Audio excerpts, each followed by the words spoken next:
ஜீரண மண்டலத்துடைய பிரமிக்க வைக்கும் செயல்பாடுகள் தான் அங்க பார்க்க போறோம்.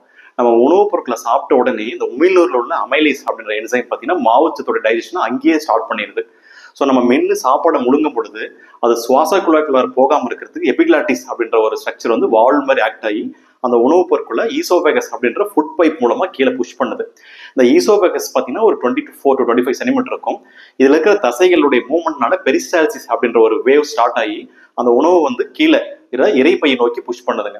இந்த இறைப்பை எங்க இருக்குன்னு பாத்தீங்கன்னா ஈசோபேகஸ் அப்படின்னு சொல்லக்கூடிய அந்த ஃபுட் பைப்புக்கும் அதே போல இன்டெஸ்டைன் அப்படின்னு சொல்லக்கூடிய அந்த குடலுக்கும் நடுவில் இருக்கிற உறுப்பு தான் அந்த ஸ்டொமக்.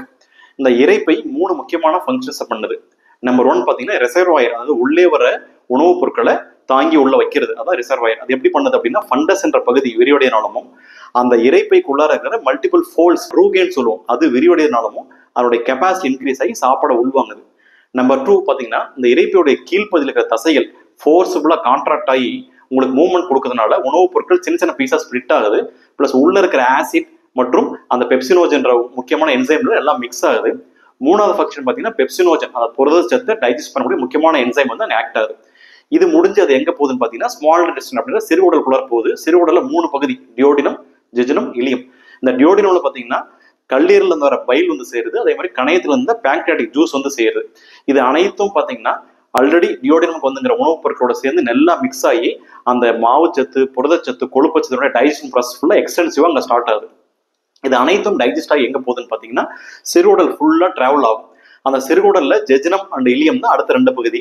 இது ஃபுல்லாவே பாத்தீங்கன்னா வில்லை அப்படின்னு நிறைய ஃபிங்கர் லைக், அதாவது விரல் போல நிறைய ஸ்ட்ரக்சர்ஸ் இருக்கும், அது அனைத்தையும் உறிஞ்சுக்கும். ஸோ மேஜரா உங்களுக்கு நியூட்ரிஷன் அப்சர்வ் ஆகிடுன்னு பாத்தீங்கன்னா அந்த ஜெஜனம், இதுல தான் most of the nutrition observe ஆகும். விட்டமின் B2லும் பைல் சால்ட்டும் மட்டும் பாத்தீங்கன்னா இலியம்ன்ற கடைசி பகுதியில வந்து அப்சர்வ் ஆகும்.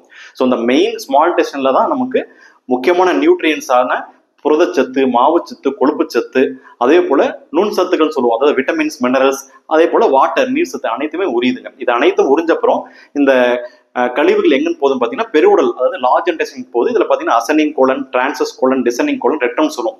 இங்க பாத்தீங்கன்னா கட் பாக்டீரியா இருக்கும். அது என்ன பண்ணும், ஏற்கனவே டைஜஸ்ட் பண்ண முடியாத பொருட்களை டைஜஸ்ட் பண்ணி உங்களுக்கு வந்து ஃபைபரா மாத்தும். ஸோ ஒரு சில விட்டமின்ஸும் பாத்தீங்கன்னா அங்க ப்ரொடியூஸ் ஆகுது.